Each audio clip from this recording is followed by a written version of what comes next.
World, wake up! World, wake up! Russia is a terrorist state! Russia is a terrorist state! Russia is a terrorist state! Russia is a terrorist state! Russia is a terrorist state! Russia is a terrorist state! Stop Russia, stop the war! Stop Russia, stop the war! Stop Russia, stop the war! Stop Russia, stop the war! Stop Russia, stop the war! Stop Russia, stop the war! My friends, I wish I could say that this war will last a mere month or two.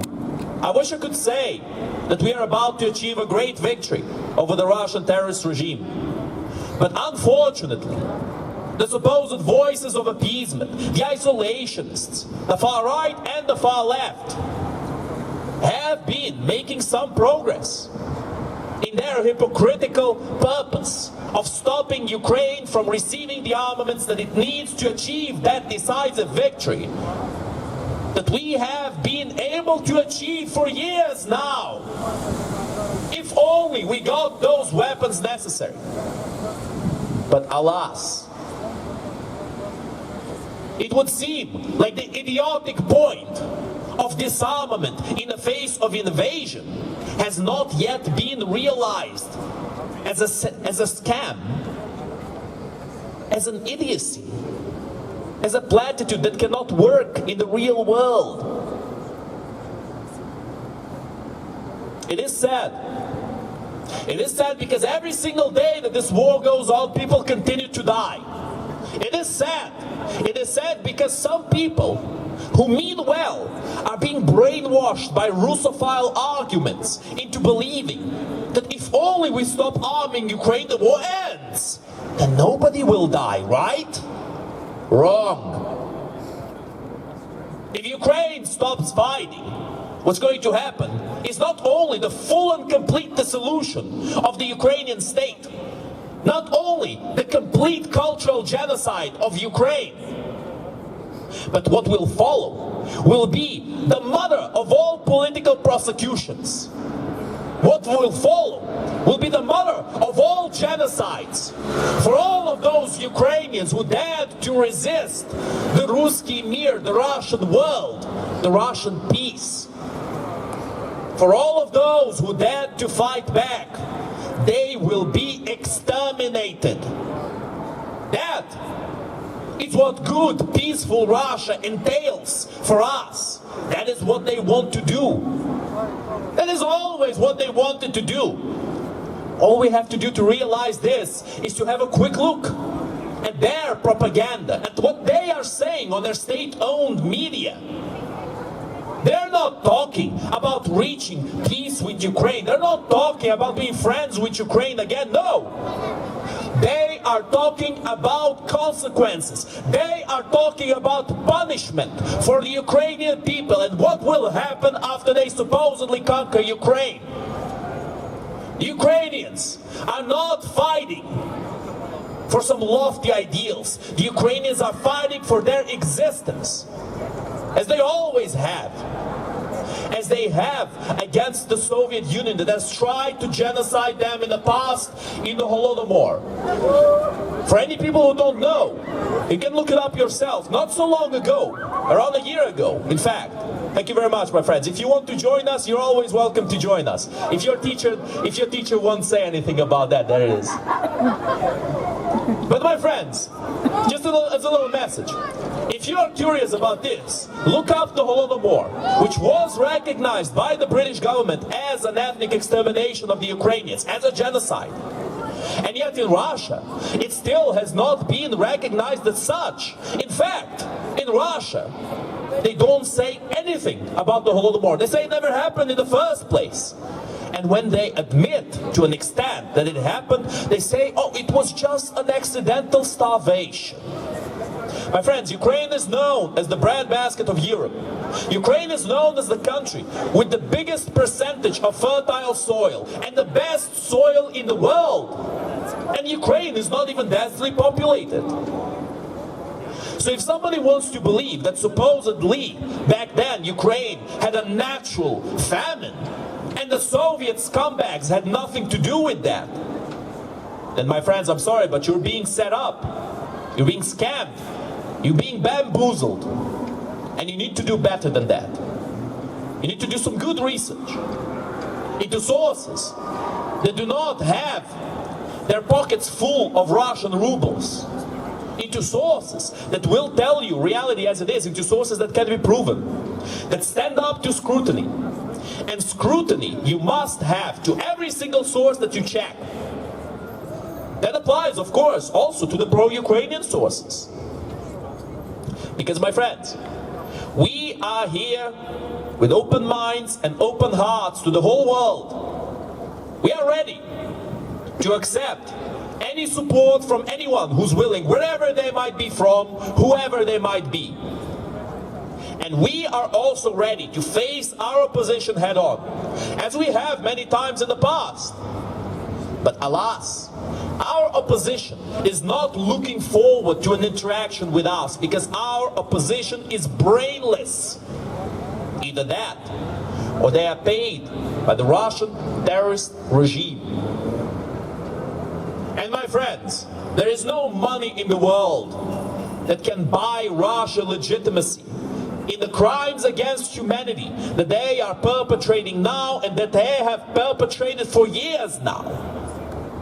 No money in the world can clean them off from that.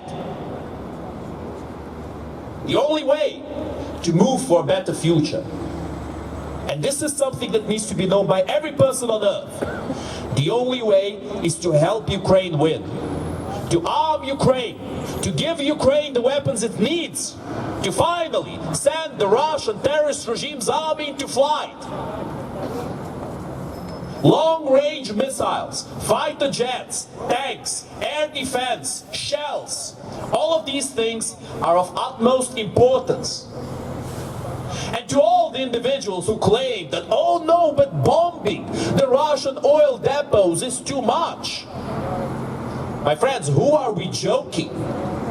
If a few pennies in your revenue are more important than the existence of Ukraine and of the Ukrainian people, then be ready to start sacrificing your own people in the wars to come. Be ready to start throwing your own people into the trenches against the Russian terrorist regime. The world should be happy that Ukraine is bearing this burden and not them. And many people understand this.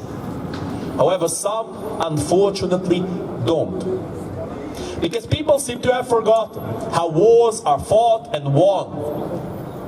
They only remember the platitudes and the greed. The greed of not being able to sacrifice even the minutest comfort in your life for the sake of all. That is the terrifying greed we live in right now, my friends.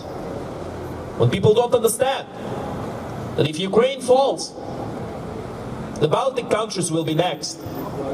Moldova will be a goner. Belarus will be annexed in days.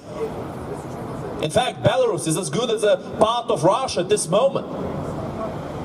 It has tried to separate from Russia, and the Russians have crushed those protests with tanks. Same as they did in Kazakhstan. My friends, let's be real here. The situation, this situation, is not something that's going to go away by itself. It's not something that's going to disappear. If only we forget about it and don't stress out. It's not. It's in the power of every person in the world to say something, to do something, to change this situation for better. And what we all can do for better is to speak. To speak to the leaders, to the rulers of our countries.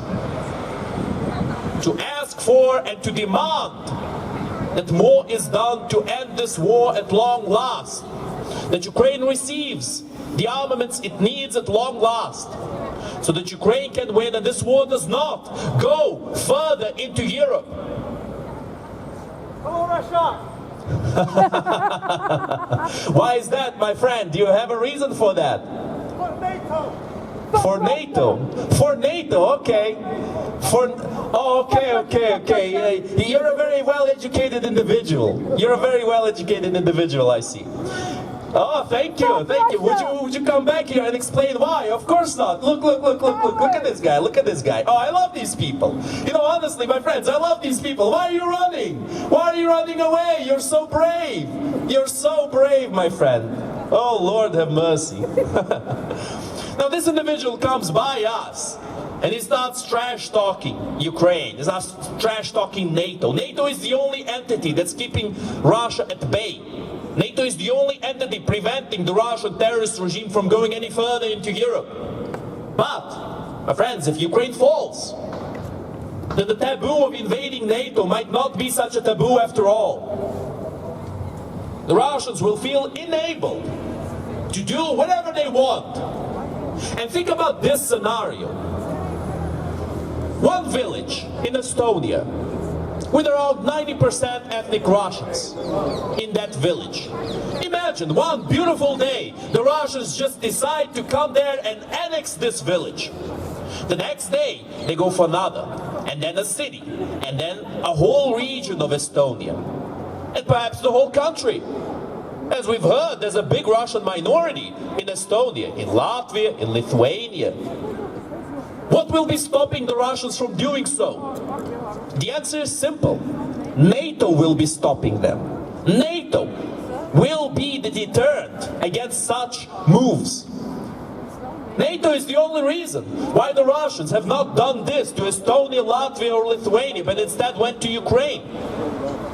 Ukraine is a bigger country with a bigger military. Why didn't they do this to them? To Estonia, Latvia, Lithuania. NATO, my friends. NATO is that lifeline that countries in Europe are sticking to. That is why Finland and Sweden have joined NATO now, because NATO is defending them from the Russian terrorist regime. And Ukraine one day must be part of NATO. That day will come for sure. Because we need to all realize that there can be no negotiations with terrorists. There can be no peace with terrorists. Because Russia has come for us. Russia has attacked us.